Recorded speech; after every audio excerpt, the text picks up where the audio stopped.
All right, Adam. Action!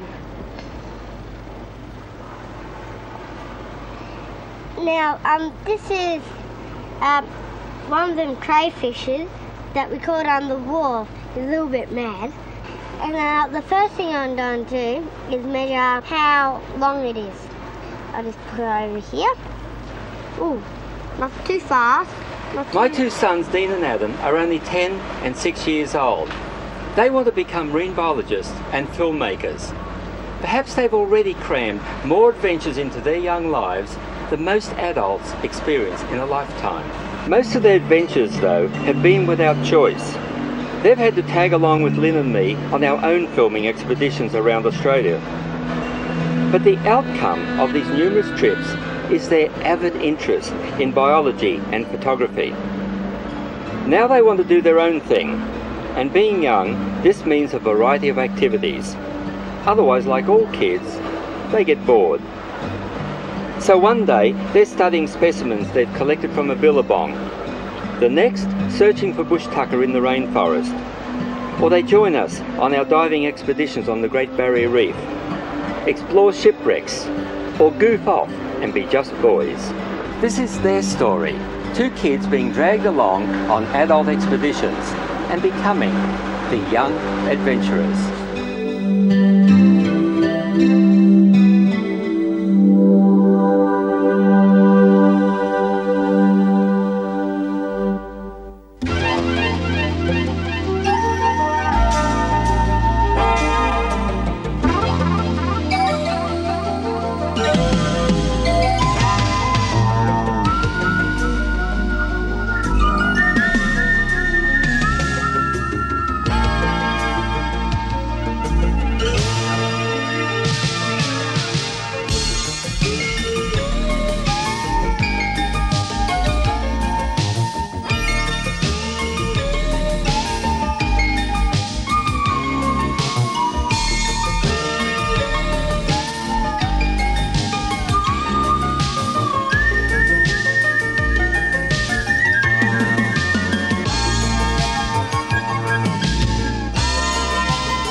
Turn out the light. Can you write down some observations for me? Your observations. Okay, little professor. What colour is it? Red, black and red. Sticking out eye. Protruding eyes. And 7 legs, 1 missing. 2 claws. Anything else? Okay, Adam. Go to sleep now, come on. Big day tomorrow. You need your sleep. Deanie's already asleep. There she blew! Woo, it's a big one. Yep, sure is. We're in Hervey Bay, on the northern side of Fraser Island. It's September school holidays, the month when the great humpback whales are migrating southward with their newly born calves. They rest here in the sheltered waters for a few days and fatten the calves for their long trek to Antarctica.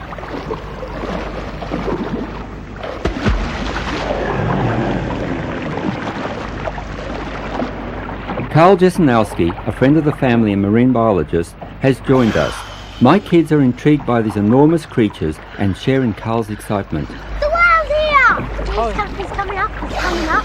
There he is. Sure is. Hold on, I'll just get a picture of him. Oh, look what that one on the right's doing. Yeah. What is that? He's waving his That's his pectoral fin, that's right. Jeez, look how big that one is. Yep, That's about 10 foot, that one. Just like you gotta do. No! It's enormous. Supposedly it's a sign that they're gaining each other's attention or something like that. See, when whales are above the water, they can see long distances, and that pectoral fin shows up. It's about 10 foot high, and so if they're spy hopping in one place, they can see across the pectoral fin. Here he comes again. There he is. Oh, look at him. Right over there. See him? There's the mother. Oh, yeah. Oh, now where's the calf? The calf, There. That's the calf right there's there. the calf. Okay, so we saw the mother and the calf. What kind of whales did we see? That's a picture of the whales that we saw. It was a female humpback whale with her little calf. Interesting thing about them is their migration routes. The female would have started off in Antarctica, where she eats lots of krill in the wintertime. But then during summer, she comes all the way up here to where, even as far north as we live in Port Douglas, in far north Queensland, and then she has her young in the waters there. And then she migrates south to Hervey Bay, has a bit of a rest where we are right now, that's why we saw her here, and then she migrates further south with her calf, who's much larger now, down to the Antipodes. How old would the whale be when it goes on the migration? Probably only a few months old. And once it's got sufficient blubber, it starts migrating southward. Carl, how do they breathe? Whales are mammals, just like you and I. So what they've got to do is they've got to dive underwater while they hold their breath, and then when they're down underwater, they've got to keep holding their breath the whole time. And then when they come to the surface, their nose is up near the top. It's called a blowhole, and they exhale the air through the top of their head, and then they take a very deep breath. What are you doing, Carl? Oh, I'm just tasting the whale blood. The whales have been breathing, and when they breathe, they exhale the detergent into the water. And I'm just having a smell. What does it smell like? Have a smell. Every year, many people flock here to become whale watchers. There were once 10,000 humpback whales along our east coast, but 10 years of slaughter brought them close to extinction. Numbers are now growing. Cameras have replaced harpoons. Spy hopping for a better view thrills the whale watchers.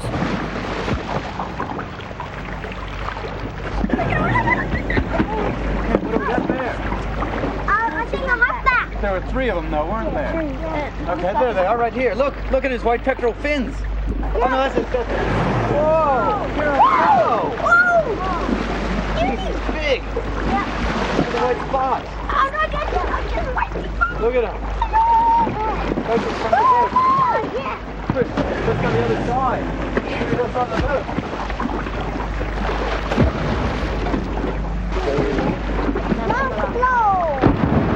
Did you know that the early whalers used to be able to tell the difference between whales by the type of blow they did? Like you can tell a humpback whale because you can see the 2 jets of blow coming up. They've got 2 nasal passages. To see humpback whale, it only blows to about 1 meter to 2 meters high, whereas some of the others, like the sperm whale, blow a lot higher than that. Yeah, that whale is really holding his breath for a while. The sperm whales will dive to say 2 kilometers and stay underwater for 90 minutes. Whereas the humpback whale, they don't have to take a deep breath. It's just like when you guys are snorkeling. You know, if you're going to do a deep dive, you take a couple big breaths, then you do a deep dive, and actually you throw your fins out of the water too when you're doing a deep dive. Similarly, if you watch a humpback whale, you'll see before they take a big dive, they'll take a big breath, and then a lot of times when they throw their fluke out, you can see it go right up and down. And you can actually tell individual whales by looking at the white pattern on the back of their fluke. A humpback whale, darling whale? A humpback whale, they feed down on the krill, the little tiny krill down on the Antarctic.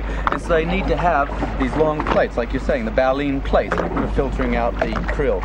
What are baleens made of? Well, if you look at your fingernails, it's the same sort of horny material that you have in your fingernails.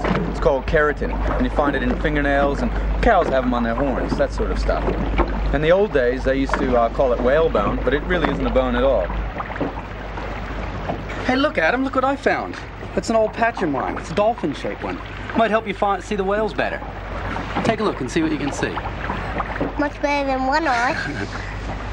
Anyway, it points that way, so that's probably where the whales are. Can you see one over there? Look at the pectoral fin. There he is. Yeah. I'll tell you what, Adam, you can keep that and just remember that this is the time we spent together looking at the whales, okay? Okay.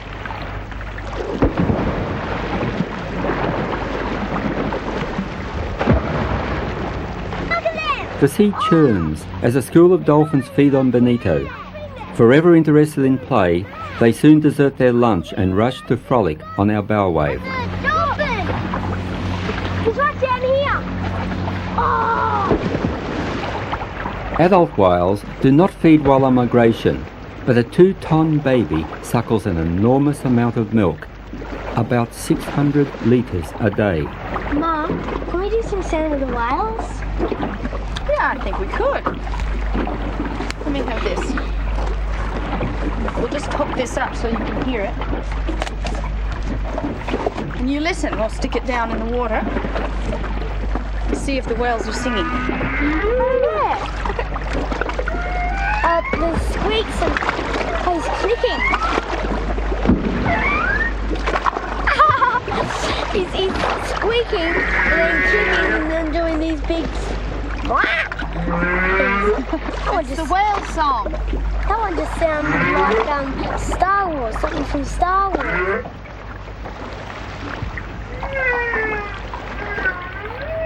Steve, okay?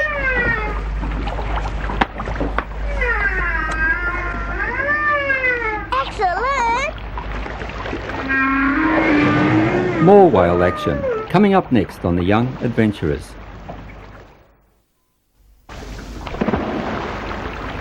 Adam, when the whale comes up, don't announce it or anything. Just turn it on straight away, because when he comes up and he blows and then he dives again, there's not much time. Yeah, so if I'm facing another way, as soon as I hear somebody just go, I'll just trace it, then turn around. That's right. Turn on.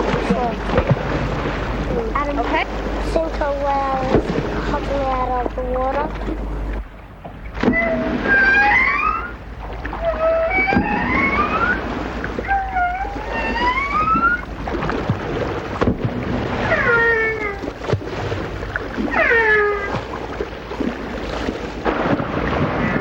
Only the male humpbacks sing, and then only during the mating season.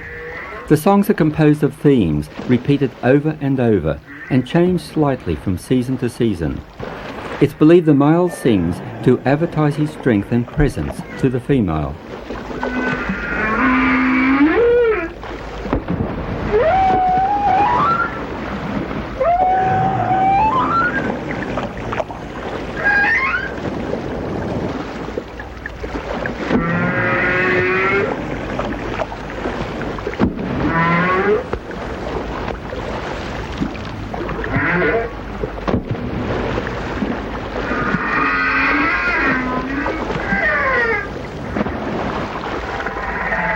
Dean and Adam will always remember their encounter with the whales of Hervey Bay. They have learned so much. Now my film work takes me into the tropical rainforest. It's a magnificent ecosystem, so ancient, so intricate, but ultimately threatened. This Orania palm is very old, really ancient. Now remember those drawings I showed you of Gondwanan land? Oh, yeah. Where the continents were joined together and then they slowly drifted apart? Yeah. Well, this tree is proof of that. It's only found here in the tropical part of Australia, in the Andes in South America, and in Madagascar off Africa. So it's a very important palm. What's these prickles here? This one.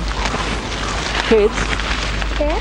why don't you play in the creek here for a little while, because Lynn and I want to go up and take photos of bush tucker. Okay. We won't be long.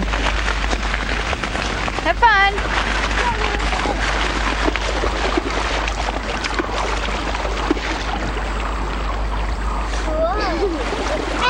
Hit bottom.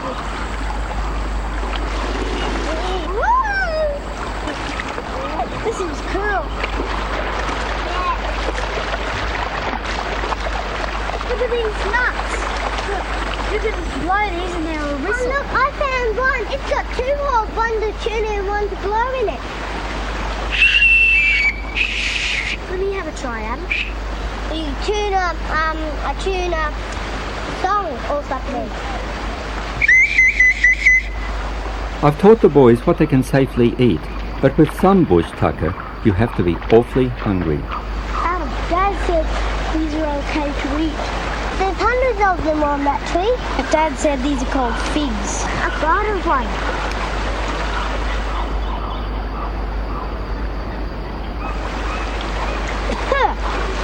It tastes alright, but a bit sour. Look. I'd probably eat them if I was in the bush and I had nothing to eat. Yeah. Look, I can see something moving. It looks like something, an animal. That's a witchetty grub. You can eat these. Come on, little fella. I'm not sure if I'm going to eat it. No, don't. Adam, want to eat it? Oh, it doesn't look like something to eat. You can eat it. Oh, yeah. Want to take it back to the barbecue? No, let's leave it here. Alright. Wow! What is it? I can't even stop! Beautiful, Adam. Yeah, look at all this. I view the delicate beauty of the rainforest with awe and respect. The boys enjoy trekking along behind.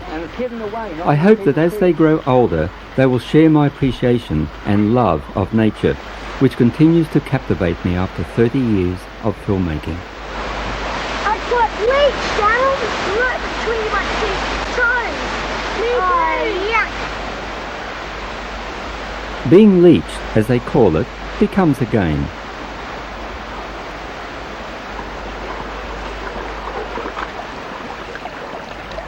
Kids, see here, this is a nice quiet pool and we've got a good chance of seeing freshwater crayfish here. So watch very closely, okay?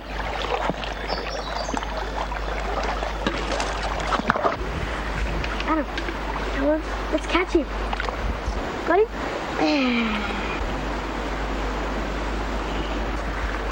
What do you mean? Let's go back and study. Yeah.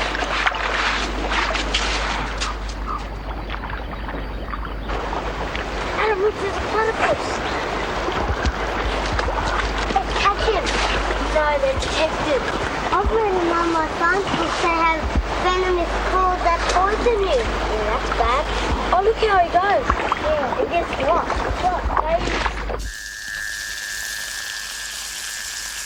Being adventurers builds up a hearty appetite. A coppery brush-tailed possum smells dinner.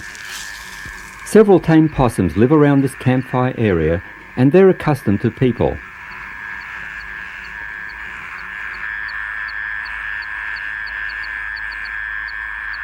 Barbecue snags are not on a possum's menu, but fresh fruit is.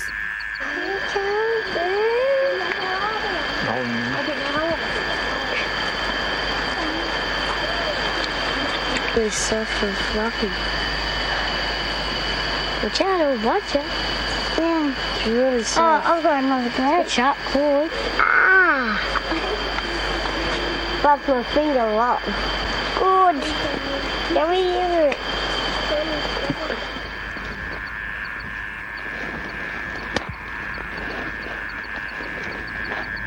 Spotlighting is the only way to meet the rainforest night creatures.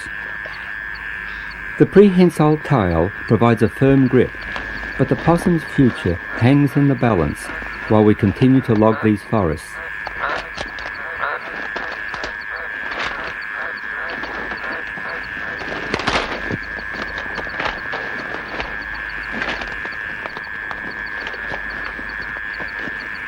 The innocent eyes of a sugar glider blink in the light just before it pounces on a nocturnal insect.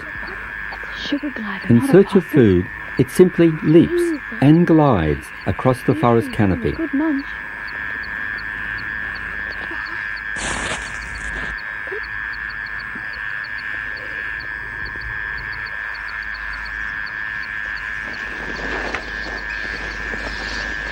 A spectacled flying fox is in search of blossoms and fruit to eat.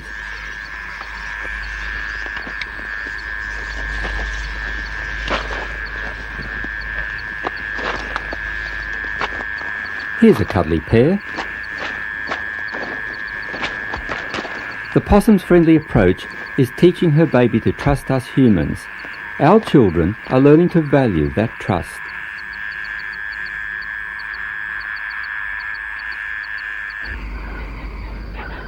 Amethystine pythons can grow to 8 meters. It's fortunate they're not venomous. Python! Watch out! Watch out! Ooh! I've got the end. Oh, Look at these! Look at these! Hey, get him off my leg! Get him off my leg! Come on, Dean. You hold him. Come on. You won't hurt. Grab him by up near the head so he can't bite you. You got him? I'll get the yes, I think. Adam, you want to hold him? I'll get it at the tail. I'll squish your head. Around Adam. Come up here. No! He's trying to wrap. Let him go now.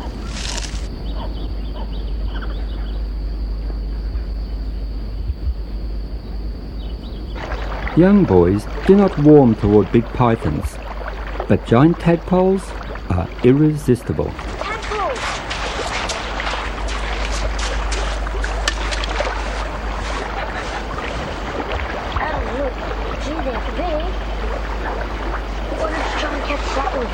They're big, aren't they?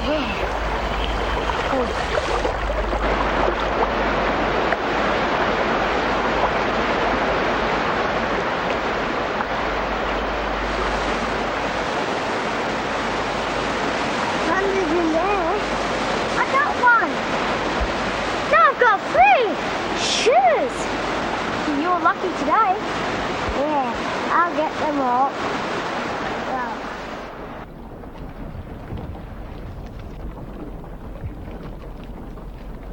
Adam, come here. Look at the tadpole. It's about to, as soon as it loses its tail, it'll be a frog. Oh yeah, look at them.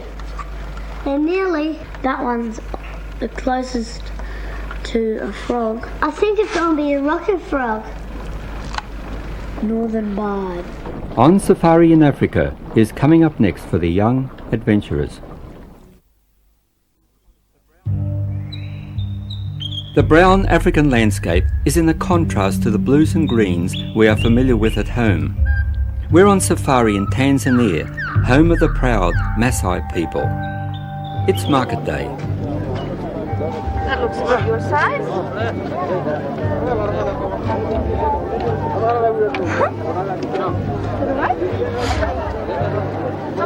How much are they? What is that, this? Yeah, 200. Is that right, Dean? Is that right? Okay, you shake hands, say thank you. At Lake Manyara, animals the boys have only ever seen in picture books seem to materialise before their eyes, almost larger than life. They're like big, giant pigs. Oh! What a big yawn! Did you see right down the throat?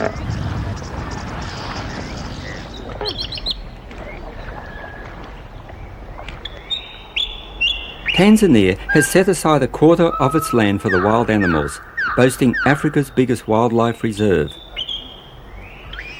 The baboon's antics constantly amuse us.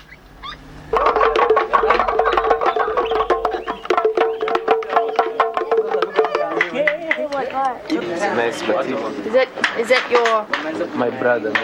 brother made it? Bargaining at the village market is not only expected, but it's half the fun of shopping. How much is it? 650. 500. Okay. Yeah, 600. No. Have you got this bag? 500. They're really ebony. Ebony. Yeah. Okay, 700. Ciao.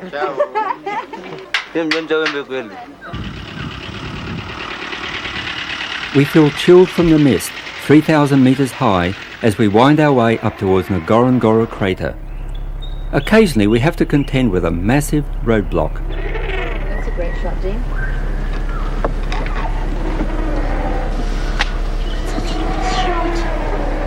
But he's eating. He's gonna put some stuff in his mouth. So I won't even get a shot of it there.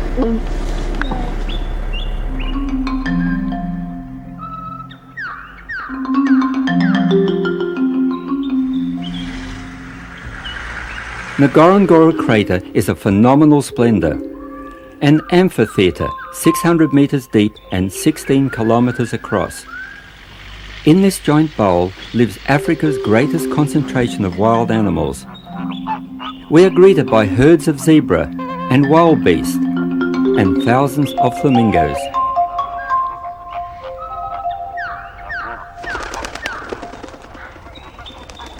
Elephants.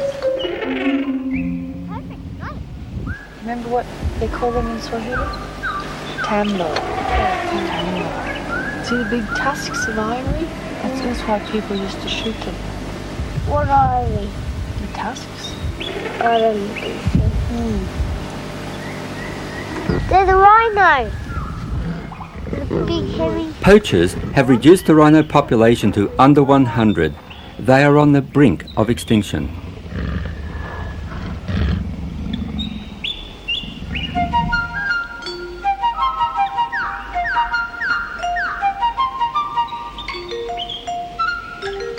Our guide Nazir carefully selects our lunch site. We are seeing many, many lions lying beside the track. See him? That's the male. And that's the female over there. Pretty lazy.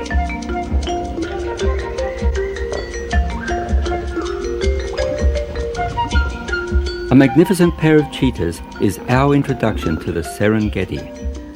On our way past the granite kopi, we find a pack of wild dogs. Wild dogs is very rare here. All the group, if they are 10, 15, they charge only one animal. They kill Thompson gazelle, Grand gazelle, zebras, wild beast, anything. Yeah, you know why they've got long necks? To eat the leaves off the trees. Yeah, that's what they like. If they were eating the grass on the ground, they'd only have short necks. But they eat the leaves off the tops of the trees, so they've got a long neck. Good place to spend the afternoon though, isn't it? Yep. Out of the sun, in the breeze, nobody can sneak up behind them. Blends in with the tree, doesn't he? Yeah, sort of all dappled with colour, the same as the light that comes through the leaves. So you can hardly see it. This is what makes the Serengeti special. Sometimes luckily, because here all in Serengeti there are only about 12 leopard. Only 12 Only, yes. left. Gee, we're very lucky, boys.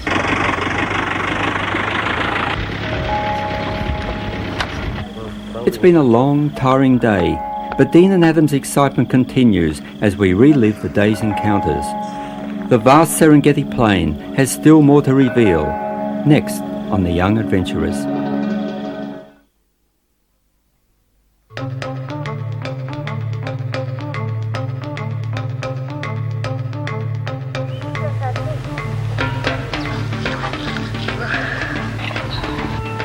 Nazir, what are we going to do today? Today we'll go for a full day game drive. We try to see migration. It's in Western Corridor.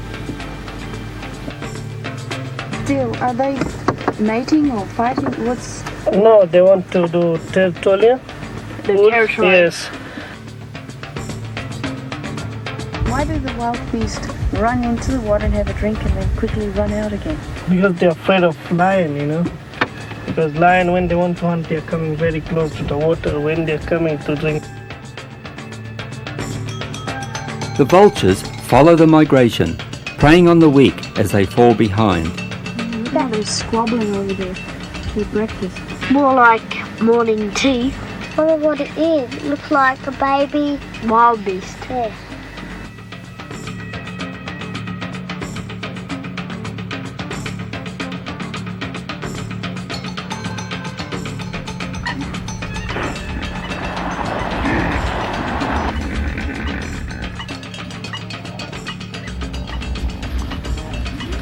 I had a think. What are you going to write about what you saw this morning? About the vultures. Today I saw about 15, 20 vultures circled around a carcass of a wildebeest and then flew down and started pecking on it.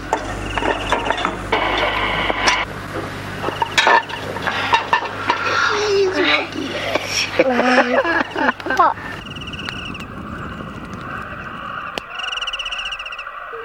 Spider web. Yeah. Look, watch out. It's coming down from the tree, right down. The granite kopis shelter a variety of animals, agama lizards and cute little hyrax.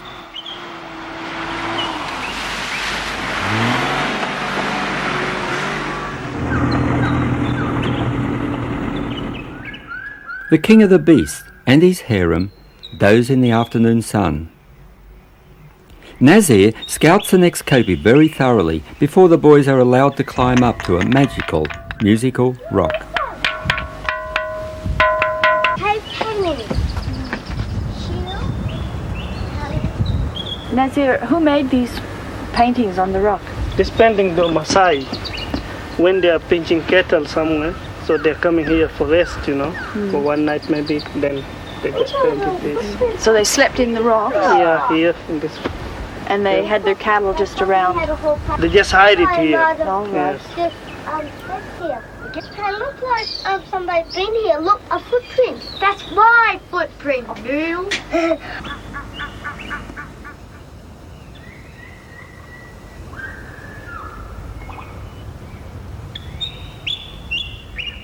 The lines are so close, so apparently tame, we must constantly remind ourselves that they are wild animals. What a huge shot.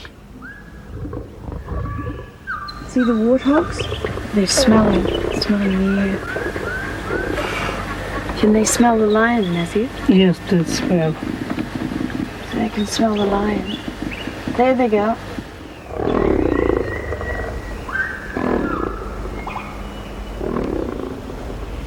Dean and Adam will always remember their African safari, but now we must return to other adventures at home. Pull your line, Blake. This is a proud day for Adam, the launching of his sailboat, the Nautilus. And it floats. I have a new boat too, an ocean trek I call Freedom. We're heading out to the Great Barrier Reef in search of a shipwreck. Whoa!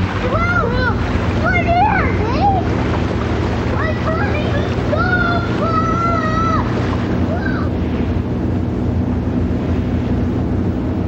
go! She's coming up. Here she comes. The sounder signals an obstruction on the seabed, and the troll line tells us there's a lot of fish down there. It must be the wreck I'm searching for.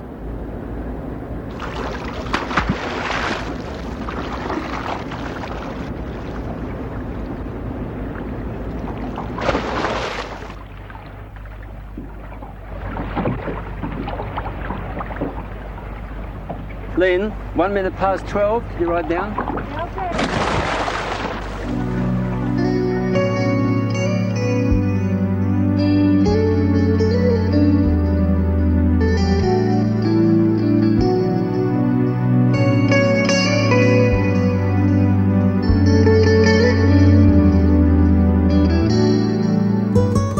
Dean and Adam usually find my wreck diving a bore.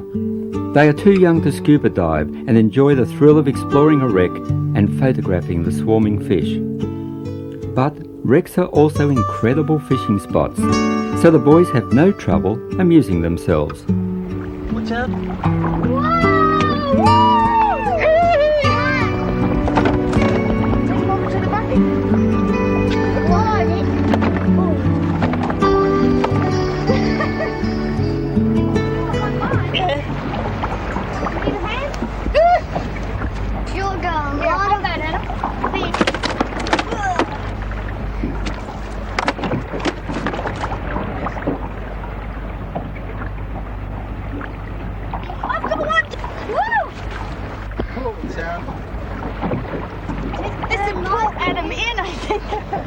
No wonder it was burning his head. Burn mine? Oh, it's about the same size, I think. Bigger. Mind your head, Adam. Is that a big size? Yep. Come on, kids. I'm going to show you a plane. I hope it's a World War II one. Yeah. Yes, If it it's a is, good I'm one. going to go down and get in the cockpit. Let's go. Okay, off we go.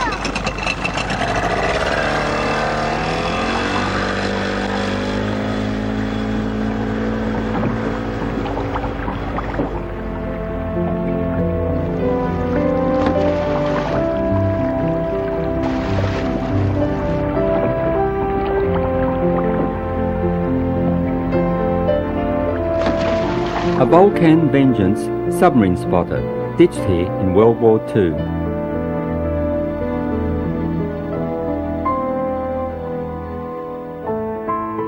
Adam is a budding salvage diver. Takes after his dad.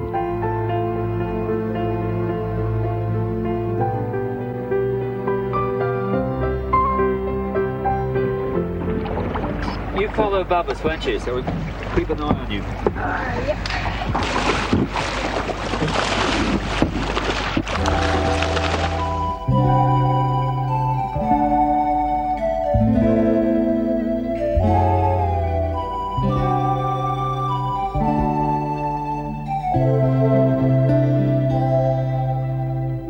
The kids learned to swim when they were very young.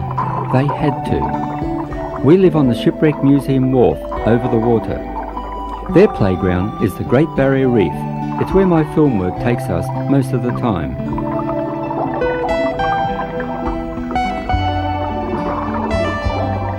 They make a game of punching our scuba bubbles, studying the marine life, and gathering the fish around them with handouts of food scraps.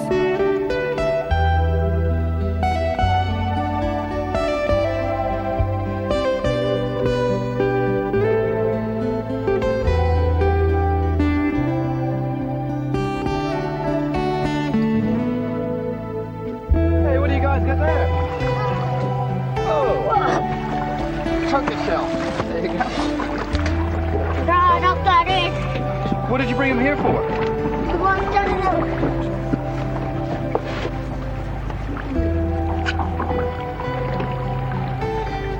think there's some fungi on this one. Fungi on the end. It's really lumpy. Freedom speeds us north to the Flinders group of islands.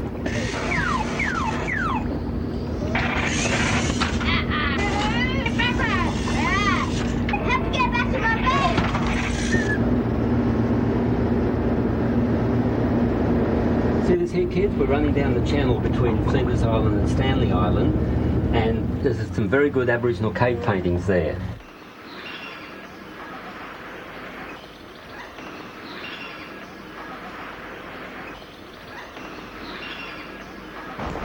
Stanley Island is every boy's dream for exploration, with a series of caves and overhangs along a cliff face, leading finally to a gallery of Aboriginal rock art.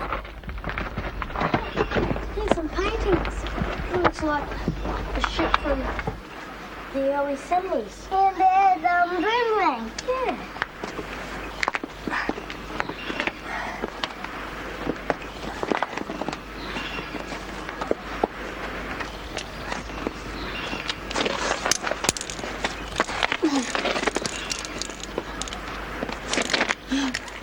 I think they've been watching too much of Indiana Jones.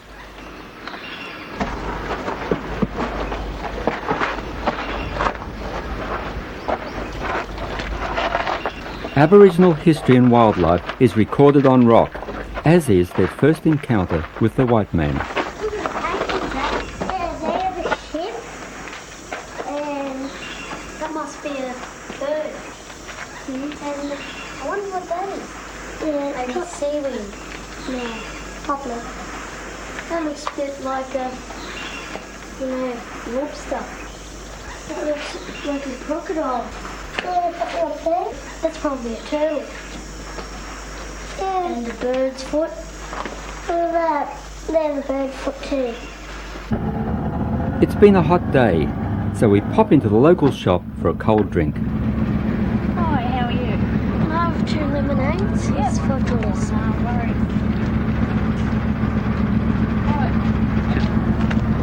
Thank you. Here's your change.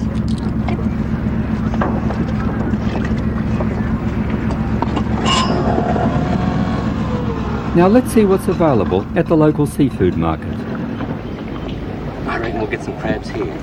But we'll have to wait till the tide turns, because that's when they'll start to walk into this area. Right? That's it. Put this in so we'll come back.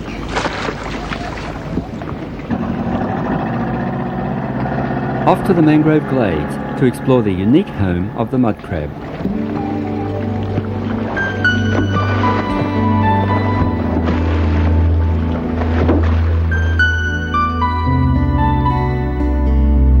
The mangrove roots provide a sunken jungle to weave through and explore.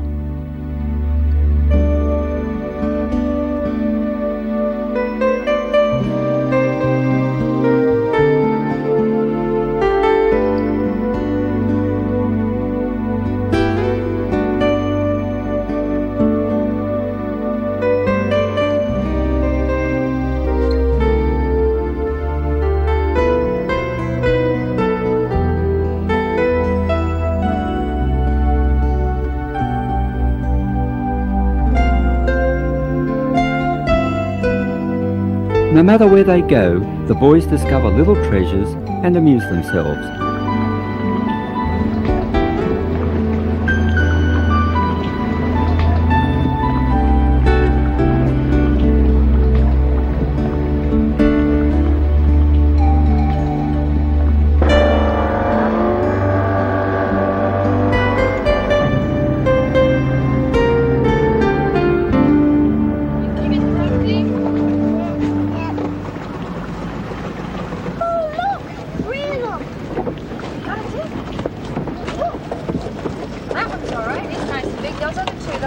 Here we are, Dean. Show you how to hold a crab so that he doesn't hurt you. See, you got the weapons out the front, you hang on to the back. But you can hang on to his two legs, use two hands. Things on them, but they won't hurt you. You got him? He's heavy. Hold him up and have him at him. No, Dean, don't put him too close. Okay, let's put him back in the pot. Take him back home. Eat dinner. And that claw won't get you now. That'll make good dinner, won't it? Use that little things out on up from out. No, it doesn't. East of the Flinders Group, there is a tiny sand cay on Tiedemann Reef, which is home for a variety of nesting seabirds.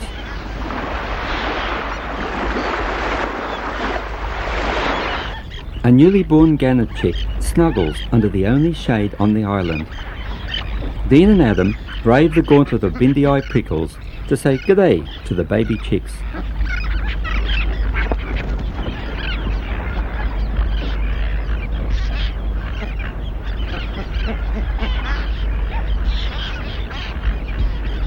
Thousands of tern eggs lying on the hot sand are targeted by the heartless scavenging seagulls.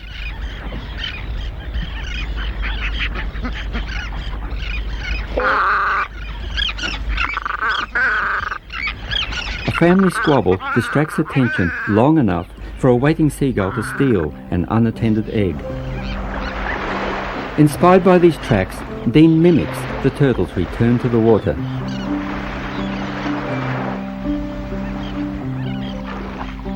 Hitching a ride on the reef is not always easy.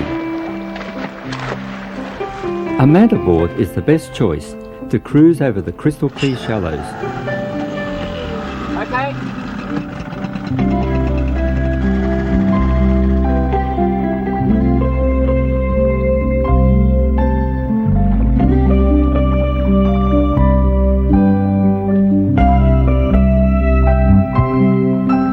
Now, was it good? Right out of the water. Great turtle grass, water starfish, Yeah. Any fish? lots of What sort? coral, cod,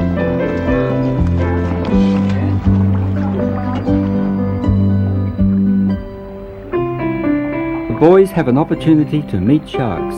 Coming up next on The Young Adventurers. The famous cod hole off Lizard Island is a fabulous film location. Easily the best dive on the Great Barrier Reef. We're going down to film the cod, kids, and we'll be back soon. We'll come back and get you.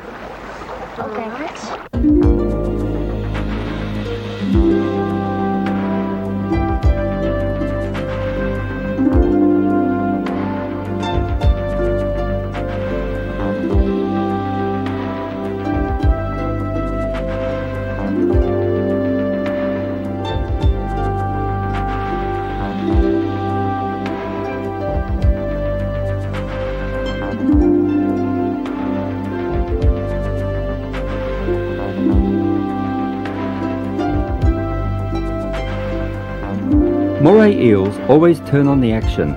No sense waiting for a handout, straight into the tucker bag.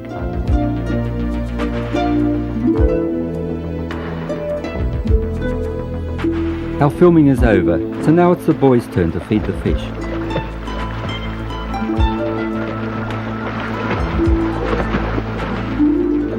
The Maori wrasse has such atrocious manners, he even bites the hand that feeds him.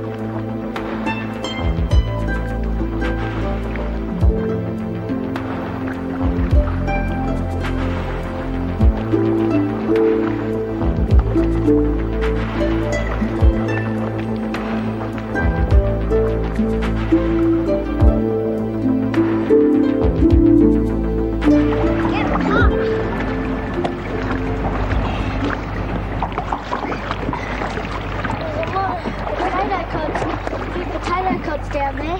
Yeah, it's a big fish. Yeah, that Maori wrasse has gorgeous sometimes. Yeah, that Maori wrasse is picking you up. Yeah, you got me too. I think, Mark. Dean, can you bring me those fish, please, in the bay? Yeah. What do you want with the fish? Well, we've got a couple of friendly sharks down here, and we're going to hand feed them. Can we come? No. They might bite you. Adam, maybe after we've fed them quite a bit and they've settled down, maybe we'll call you in then, okay? You'll be ready. If we call you, you can come in.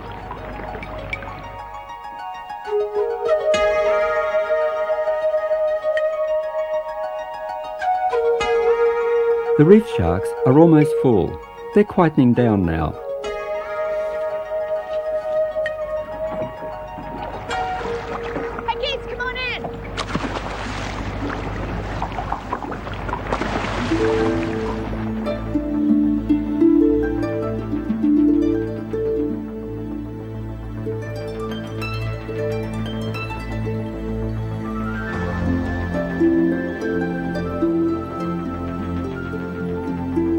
The most sensible time to stroke a shark is when its mouth is full.